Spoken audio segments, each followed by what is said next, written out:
Chapter 3 Swelter. The chef of Gormenghast, balancing his body with difficulty upon a cask of wine, was addressing a group of apprentices in their striped and sodden jackets and small white caps. They clasped each other's shoulders for their support. Their adolescent faces, steaming with the heat of the adjacent ovens, were quite stupefied, and when they laughed or applauded the enormity above them, it was with a crazed and sycophantic fervor. As Mr. Flay approached to within a few yards of the cluster, another roar, such as he had heard a moment or two earlier, rolled into the heat above the wine barrel. The young scallions had heard this roar many times before, but had never associated it with anything other than anger. At first, consequently, it had frightened them, but they had soon perceived that there was no irritation in its note today. The chef, as he loomed over them, drunken, arrogant, and pedantic, was enjoying himself. As the apprentices swayed tipsily around the wine cask, their faces catching and losing the light that streamed through a high window, they also, in a delirious fashion, were enjoying themselves. The echoes died from the apparently reasonless bellow of the chief chef, and the sagging circle about the barrel stamped its feet feverishly and gave high, shrill cries of delight, for they had seen an inane smile evolving from the blur of the huge head above them. Never before had they enjoyed such latitude in the presence of the chef. They struggled to outdo one another in the taking of liberties unheard of hitherto. They vied for favors, screaming his name at the tops of their voices. They tried to catch his name at the tops of their voices. They tried to catch his eye. They were very tired, very heavy and sick with the drink and the heat, but were living fiercely on their fuddled reserves of nervous energy, all saving one high-shouldered boy, who throughout the scene had preserved a moody silence. He loathed the figure above him, and he despised his fellow apprentices. He leaned against the shadowy side of the pillar, out of the chef's line of vision. Mr. Flay was annoyed, even on such a day, by the scene. Although approving in theory, in practice it seemed to him that the spectacle was unpleasant. He remembered, when he had first come across Swelter, how he and the chef had instantaneously entertained a mutual dislike, and how this antipathy festered. To Swelter it was irksome to see the bony, straggly figure of Lord Sepulchre's first servant in his kitchen at all, the only palliative to this annoyance being the opportunity which, if afforded for the display for the display of his superior wit at Mr. Flay's expense. Mr. Flay entered Swelter's steaming province for one purpose only, to prove to himself as much as to others that he, as Lord Groan's personal attendant, would on no account be intimidated by any member of the staff. To keep this fact well in front of his own mind, he made a tour of the servants' quarters every so often, never entering the kitchen, however, without a queasiness of stomach, never departing from it without a renewal of spleen. The long beams of sunlight, which were reflected from the moist walls in a shimmering haze, had pranked the chef's body with blotches of ghost light. The effect from below was that of a dappled volume of warm, vague whiteness, and of a gray that dissolved into swamps of midnight. Of a volume that towered and dissolved among the rafters. An occasion merited he supported himself against the stone pillar at his side, and as he did so the patches of light shifted across the degraded whiteness of the stretched uniform he wore. When Mr. Flay had first eyed him, the cook's head had been entirely in shadow. Upon it the tall cap of office rose coldly, a vague topsail half lost in a fitful sky. In the total effect there was indeed something of the galleon. One of the blotches of reflected sunlight swayed to and fro across the paunch. This particular pool of light, moving in a mesmeric manner backwards and forwards, picked out from time to time a long red island of spilt wine. It seemed to leap forward from the mottled cloth when the light fastened upon it, in startling contrast to the chiaroscuro, and to defy the laws of tone. This ungarnished sign of Swelter's debauch, taking the swollen curve of linen, had somehow, to Mr. Flay's surprise, a fascination. For a minute he watched it appear and disappear to reappear again, a lozenge of crimson, as the body behind it swayed. Another senseless bout of foot-stamping and screaming broke the spell, and lifting his eyes he scowled about him. Suddenly, for a moment, the memory of Mr. Rotcott in his dusty, deserted hall stole into his consciousness, and he was shocked to realize how much he had really preferred to this inferno of time-hallowed revelry the limp and seemingly disloyal self-sufficiency of the curator. He straddled his way to a vantage point, from where he could see and remain unseen, and from there he noticed that Swelter was steadying himself on his legs and with a huge soft hand making signs to the adolescents below him to hold their voices. Flay noticed how the habitual truculence of his tone and manner had today altered to something mealy, to a conviviality weighted with lead and sugar, a ghastly intimacy more dreadful than his most dreaded rages. His voice came down from the shadows in huge wads of sound, or like the warm, sick notes of some prodigious mouldering bell of felt. His soft hand had silenced the seething of the apprentices, and he allowed his thick voice to drop out of his face. "Gallstones!" And in the dimness he flung his arms apart so that the buttons of his tunic were torn away, one of them whizzing across the room and stunning a cockroach on the opposite wall. "Close your ranks, and close your ranks, and listen most attentive, some. Come closer then, my little sea of faces. Come ever closer in, my little ones." The apprentices edged themselves forward, tripping and treading upon each other's feet, the foremost of them being wedged against the wine barrel itself. "That's the way, that's just the way," said Swelter, leering down at them. "They were quite a happy little family, most select and advanced." He then slid a fat hand through a slit in his white garment of office, and removed from a deep pocket a bottle. Plucking out the cork with his lips, that had gripped it with an uncanny muscularity, he poured half a pint down his throat without displacing the cork, for he laid a finger at the mouth of the bottle, so dividing the rush of wine into two separate spurts that shot adroitly into either cheek, and so, making contact at the back of his mouth, down his throat in one dull gurgle to those unmentionable gulches that lay below.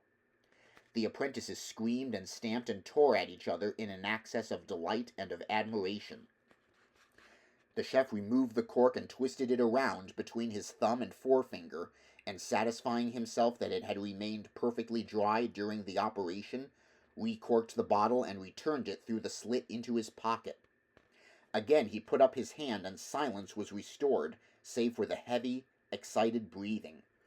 "Now tell me this, my stenching cherubs, tell me this, and tell me extra quickly, who am I? Now tell me extra quickly." "Swelter," they cried. "Swelter, sir! Swelter!" "Is that all you know?" came the voice. "Is that all you know, my little sea of faces? Silence now, and listen well to me, Chief Chef of Gormenghast. Man and boy 40 years, fair and foul, rain or shine, sand and sawdust, hags and stags, and all the rest of them done to a turn, and spread with sauce of aloes and a dash of prickling pepper." "With a dash of prickling pepper?" yelled the apprentices, hugging themselves and each other in turn. "Shall we cook it, sir?" "We'll do it now, sir, and slosh it in the copper, sir, and stir it up." "Oh, what a tasty dish, sir! Oh, what a tasty dish!" "Silence!" roared the chef. "Silence, my fairy boys! Silence, my belching angels! Come closer here. Come closer with your little creamy faces, and I'll tell you who I am." The high-shouldered boy, who had taken no part in the excitement, pulled out a small pipe of knotted wormwood and filled it deliberately. His mouth was quite expressionless, curving neither up nor down, but his eyes were dark and hot with a mature hatred. They were half closed, but their eloquence smoldered through the lashes as he watched the figure on the barrel lean forward precariously. "Now listen well," continued the voice, "and I'll tell you exactly who I am, and then I'll sing to you a song, and you will know who's singing to you, my ghastly little ineffectual fillets." A song! A song! Came the shrill chorus. "Firstly," said the chef, leaning forward and dropping each confidential word like a cannonball smeared with syrup. "Firstly, I am none other than Abiatha Swelter, which means, for you who not know, that I am the symbol of both excellence and plenty. I am the father of excellence and plenty. Who did I say I was?" Abiatha Swelter! Came the scream. The chef leaned back on his swollen legs and drew the corners of his mouth down until they lost themselves among the shadows of his hot dewlaps. "Abiatha," he repeated slowly, stressing the central A. "Abiatha. What did I say my name was?" Abiatha! Came the scream again. That's right, that's right. Abiatha. Are you listening, my pretty vermin? Are you listening?" The apprentices gave him to understand that they were listening very hard. Before the chef continued, he applied himself to the bottle once again. This time he held the glass neck between his teeth and, tilting his head back until the bottle was vertical, drained it and spat it out over the heads of the fascinated throng. The sound of black glass smashing on the flagstones was drowned in screams of approval. "Food," said Swelter, "is celestial, and drink is most entrancing. Such flowers of flatulence, such gaseous buds. Come closer in, steal in, and I will sing. I will lift my sweetest heart to the rafters, and I will sing to you a song. An old song of great sadness, a most dolorous piece. Come closer in."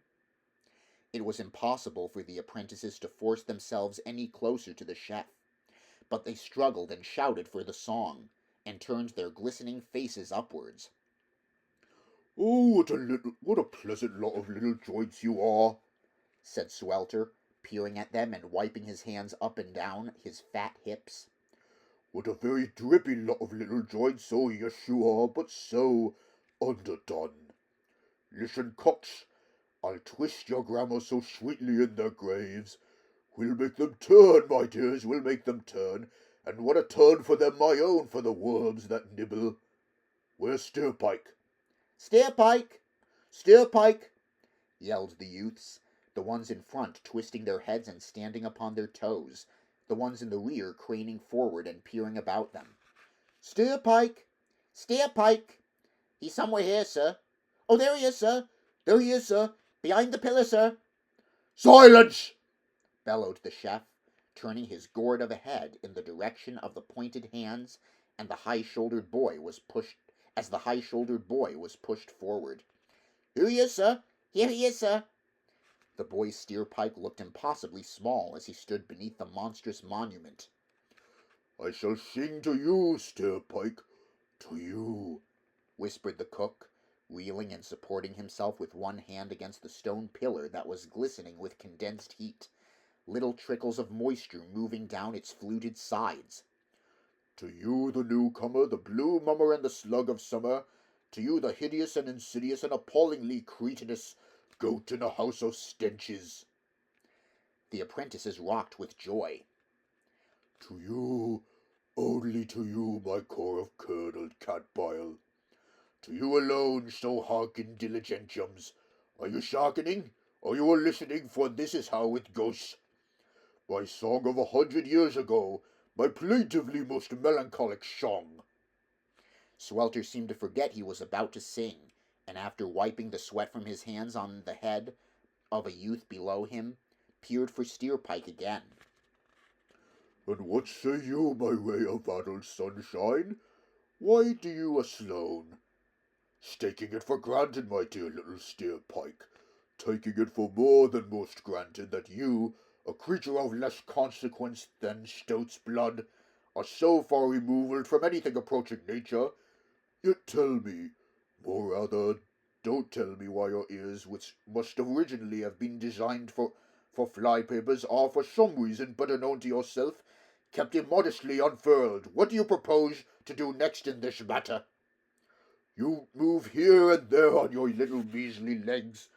I have seen you at it. You breathe all over my kitchen. You look at things with your insolent animal eyes. I've seen you doing it. I have seen you look at me. You are looking at me now, Steerpike, my impatient lovebird. What does it all mean? And why should I sing for you?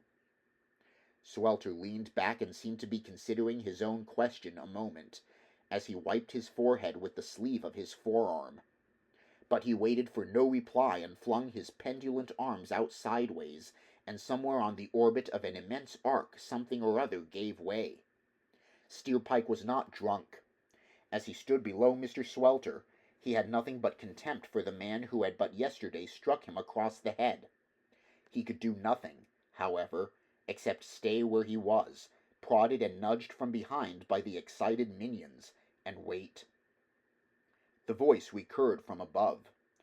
It is a song, my Steerpike, to an imaginary monster, just like yourself if only you were a trifle bigger and more monstrous still. It is a song to a hard-hearted monster, so listen most fictionally, my pretty wart.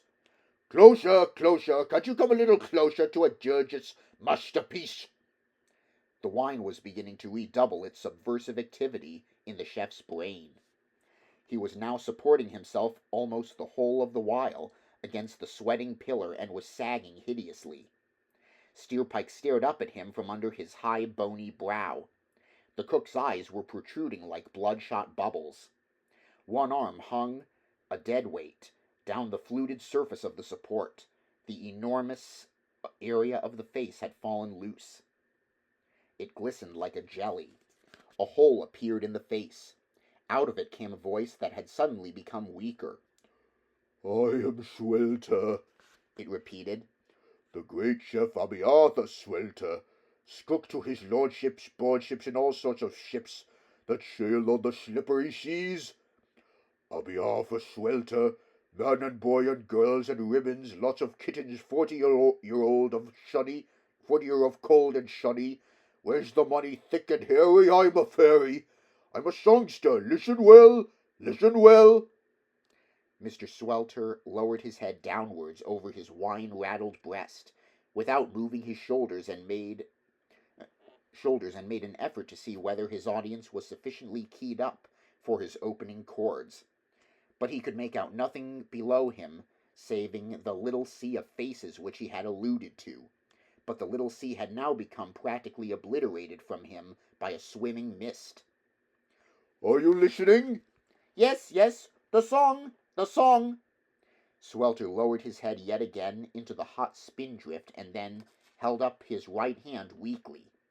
He made one feeble effort to heave himself away from the pillar and to deliver his verses at a more imposing angle, but, incapable of mustering the strength, he sank back, and then, as a vast inane smile opened up the lower half of his face, and as Mr. Flay watched him, his hard little mouth twisted downwards, the chef began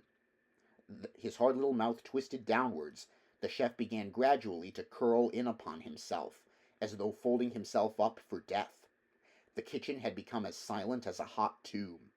At last, through the silence, a weak gurgling sound began to percolate, but whether it was the first verse of the long-awaited poem, none could tell, for the chef, like a galleon, lurched in his anchorage.